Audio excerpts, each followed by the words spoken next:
थे ड्रॉबैक्स या failures of atomic model, या फिर बोले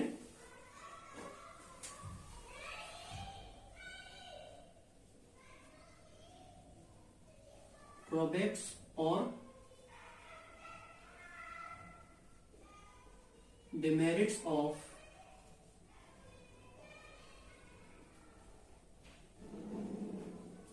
ये मॉडल है जो ऊपर लिखा हुआ है आपका, ड्रॉबैक्स एंड डिमेरिट्स।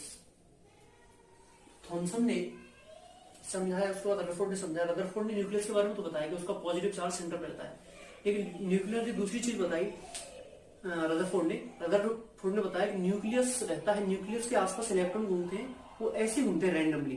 तो अगर लगातार इलेक्ट्रॉन घूमने के साथ साथ वो लगातार एनर्जी रेडिएट करते हैं, मतलब electrons revolving around the nucleus continuously radiates या फिर बोले release it's energy.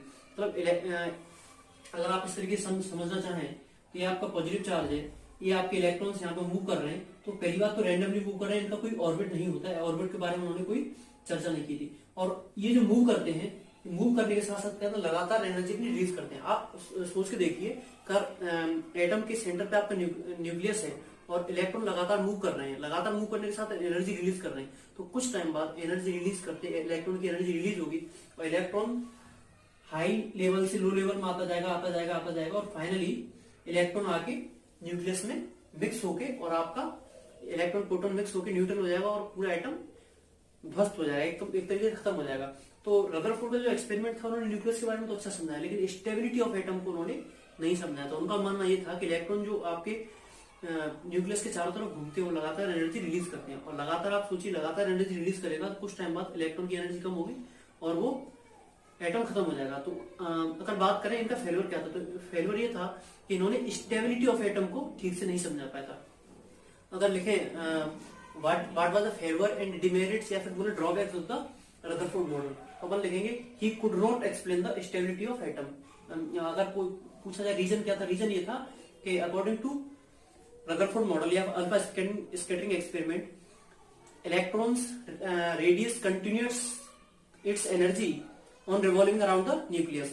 It means it is decreasing its radii and it will come towards the nucleus, and after some time it will mix with the nucleus and atom will be finished या फिर atom will be destroyed.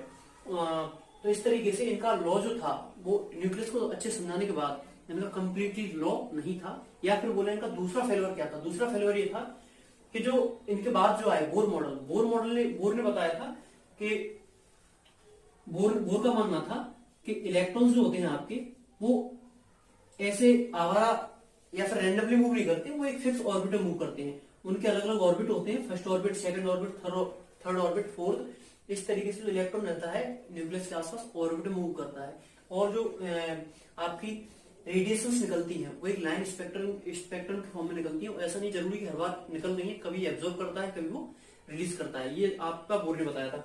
तो कुल मिलाकर बात करें Rutherford ने क्या नहीं बताया, इनका फेलियर क्या था। फेलियर ये था कि इन्होंने पहली बात तो स्टेबिलिटी ऑफ एटम को नहीं समझा पाई थी, और दूसरी बात ये थी कि इन्होंने लाइन स्पेक्ट्रम या फिर हाइड्रोजन स्पेक्ट्रम को इन्होंने नहीं समझा पाए थे।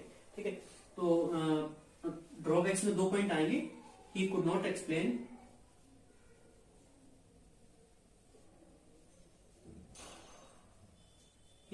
Explain the stability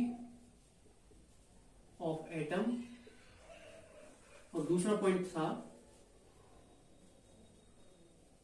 this model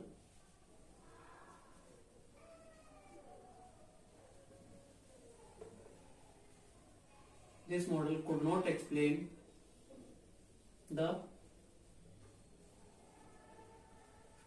hydrogen line spectrum। यहाँ पे हाइड्रोजन लाइन स्पेक्ट्रम का मतलब समझ लीजिए। रदरफोर्ड का मानना था कि इलेक्ट्रॉन जो न्यूक्लियस के अराउंड में मूव करता है वो लगातार एनर्जी रिलीज करता है, लेकिन जो बोर का मानना ये था कि इलेक्ट्रॉन लगातार एनर्जी नहीं रिलीज करता।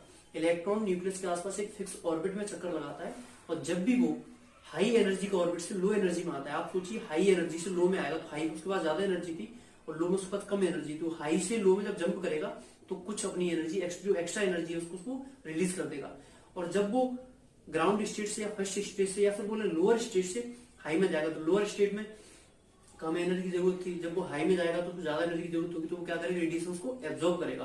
तो बोर ने बताया था कि वो ऐसा नहीं होता कि इलेक्ट्रॉन जो मूव करता है लगातार एनर्जी रिलीज करता है, उनका ये मानना नहीं था। उनका मानना ये था कि इलेक्ट्रॉन सिर्फ तब एनर्जी रिलीज या एब्जॉर्ब करता है जब वो अपने ऑर्बिट को चेंज करता है, जब वो हाई से लो में आता है, हाई के पास उसके पास ज्यादा एनर्जी थी, तो हाई से लो में जब जाता है तो एनर्जी को रिलीज करता है, और लो टू हाई आता है तो एनर्जी को एब्जॉर्ब करता है। इस तरीके का बोर का मॉडल था जिसको अपन अगले वीडियो में चर्चा करेंगे।